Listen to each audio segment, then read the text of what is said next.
Siempre se ha dicho que Soria, por su situación geográfica, es un punto de encuentro, de cruces entre diferentes culturas. Esto es fácil entenderlo si hacemos un análisis geográfico, situamos nuestra provincia, situamos nuestra capital y vemos las diferencias que hay del norte al sur y de este a oeste. Pues bien, eso si lo aplicamos al punto en el que nos encontramos hoy, podemos incluso no ratificarlo, sino aumentarlo. Estamos en el Cerro del Castillo de Soria. Tema clave y fundamental para todo el encuentro de culturas sociales, económicos, políticos y militares, desde la depresión del Ebro hacia la meseta castellana, sobre todo a través del Duero. Si fuésemos capaces de empezar a excavar en todo el subsuelo que nos ocupa y que hoy pueden ver los telespectadores, encontraríamos unos magníficos restos materiales de época prerromana, es decir, celtibérica, autóctona, romana. Curiosamente, del mundo visigodo al día de hoy no se ha encontrado nada. Es curioso, pero no es extraño. Nos ha sucedido en otros sitios similares, como puede ser Medinaceli.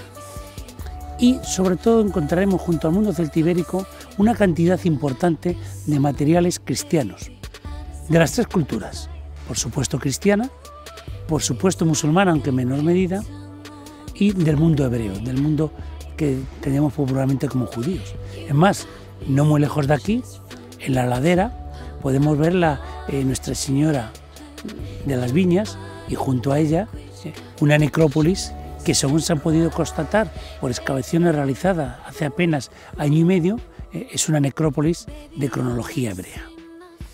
Todos estos datos no son datos que, digamos, si excavásemos, como he dicho recientemente o hace breves instantes, sino que todo esto está constatado por las diferentes excavaciones que se han venido realizando finales del 19, a principios del 20, primera mitad del 20, e incluso en las últimas excavaciones realizadas hace escasamente meses, en este propio siglo XXI, cuando al realizar dentro del programa que se está trabajando en nuestra ciudad para ver el estudio sobre las murallas, pues lógicamente todo ese material se ha podido constatar en este punto. Punto que, como he dicho, fue clave fundamentalmente en la Edad Media.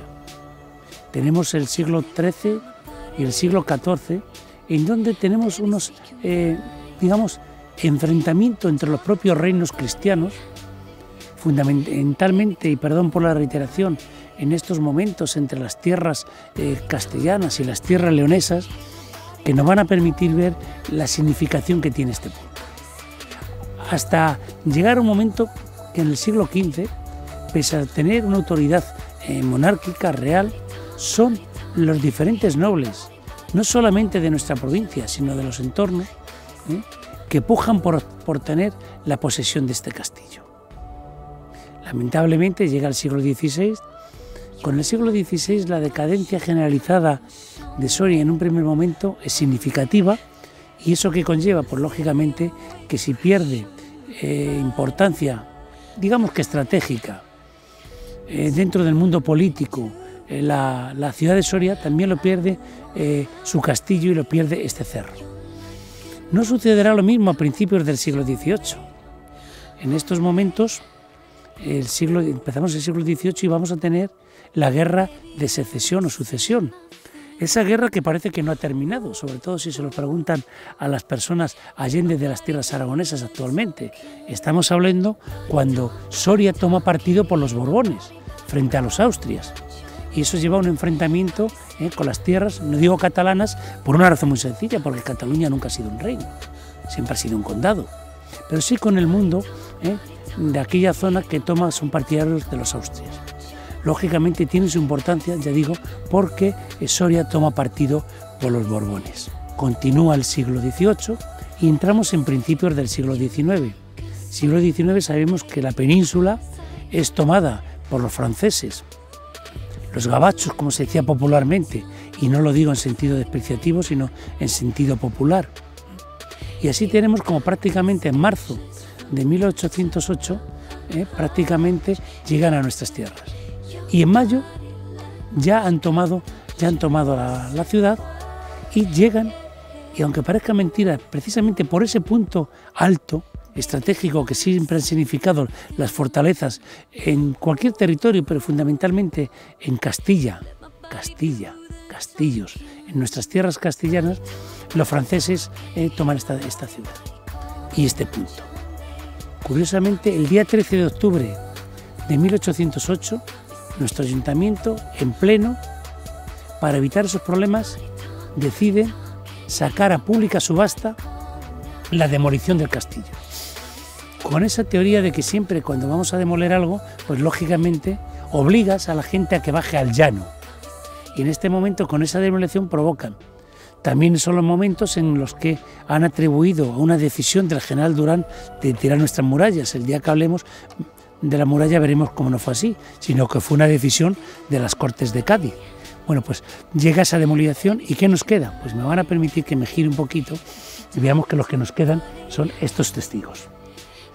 Testigos que están muy bien consolidados y más dentro de este césped, en esta zona, una zona privilegiada de paseo que casi nos lleva a las teorías anglosajonas de Ruskin, en el cual prácticamente no hay que rehacer, sino simplemente con consolidar esas ruinas de una forma, digamos, románticas, dentro de ese romanticismo que también han cantado tanto los poetas del siglo XIX y del siglo XX a nuestra ciudad, y en este lugar que se ha encontrado, bueno, pues como podemos ver, diferentes edificaciones. Destaca a lo mejor el punto que tenemos del depósito de aguas, otros edificios como el que tenemos aquí a la derecha.